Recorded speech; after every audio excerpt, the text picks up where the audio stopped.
Like a Hellcat.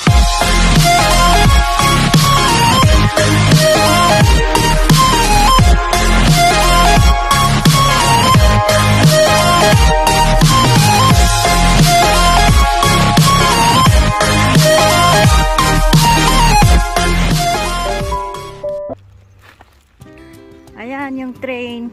Nadaan yung train. Papunta ng Centro of Valencia. Ayan guys. So, let's go guys. Samahan nyo ako na. Samahan nyo kami na maglakad. Mag-ikot dito sa may farm ng Godelia. Ayan. Yan, dito. May mga pusa dito. Yan. Max, look at that. Hello. May pusa dito. Ayan, si Lola. Tinutulak kasi hindi makalakad yan. Ayan, ayan po guys.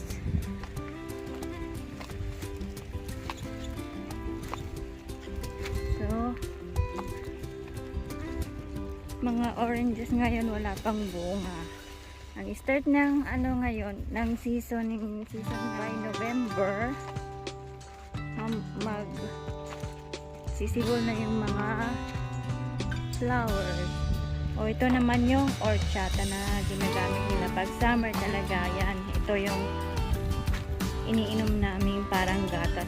Tinatawag doon is horchata. Yung guys sa atin is sa Pilipinas is yung soybean, pero dito iba, horchata. Yung parang ang pag nag-yellow na ito, yung lahat yung mga dahon is meron ng laman doon, pwede mo nang i-harvest. Ayan guys, ang dami oh, parang palay. Ayan guys, parang palay siya guys, pero pag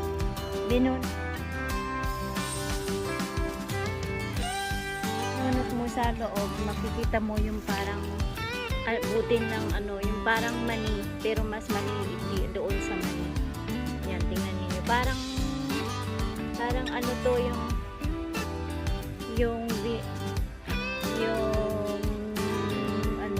ano ba to? Yung inaalis natin sa ano, sa bukid. Pero hindi ito ginagamit din na, ang tawag doon is chufa or horchata. Yan, ang lawak.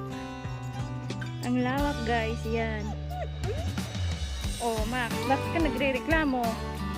Dito naman is yung oranges. Mamumunga pa in November. May bunga na pala pero green pa rin. Namumunga pala ngayon. Ito yung mga old na tanim nila. So dito naman is yan yung horchata. Yan. Walang gaanong tanim ngayon kasi na-harvest na. Yan. Ang paligid ng surroundings ng farm dito sa Godelia guys.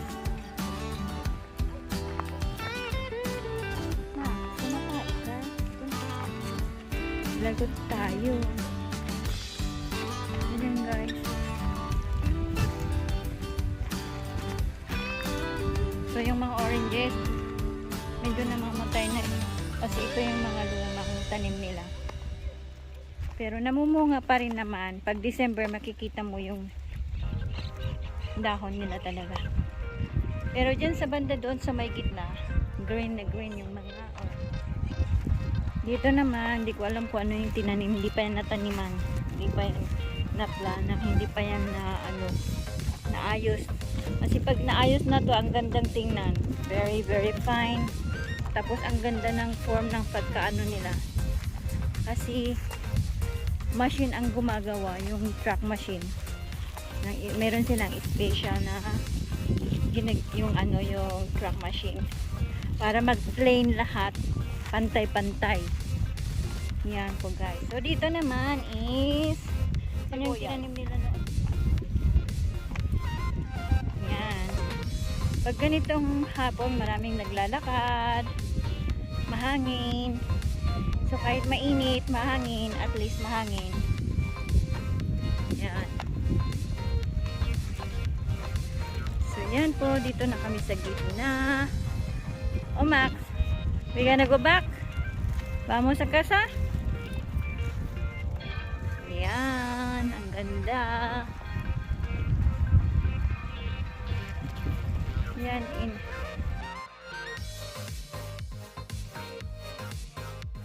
in-harvest na nila yung mga sibuyas dito, guys. Oh.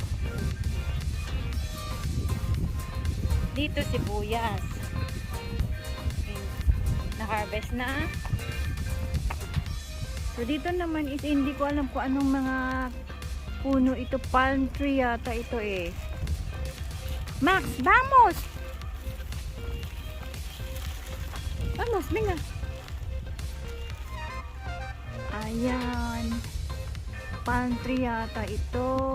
Hindi ko alam kung anong pangalan ito. Pero ang alam ko palm tree yata eh. Yan po guys. So doon tayo.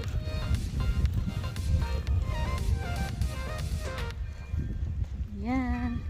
Yan, yun yung ayan, yung sumunod dito sa ano, garden. Yan, ang ganda ng pagka ano nila, pagka planner nila ng ano.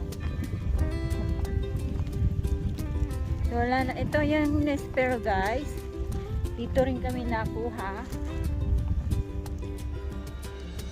So dito naman is parang organic. Tanim nila dito, organic dito. Walang fertilizer daw kasi pag nadaan kami dito is maliliit na parang hindi walang abono. So yan dito. Ay almond, ay almond ba to? Hindi ko alam ito. Ito guys yung Nespero.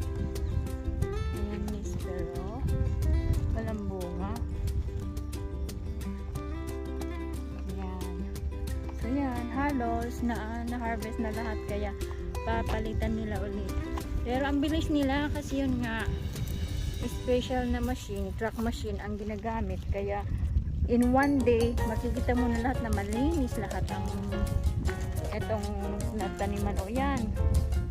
In one day yan mawawala yung mga ganyan mga puno yata. Puno ng mga oranges natin na inalis na. Yan. At papalitan yata ng ano bago.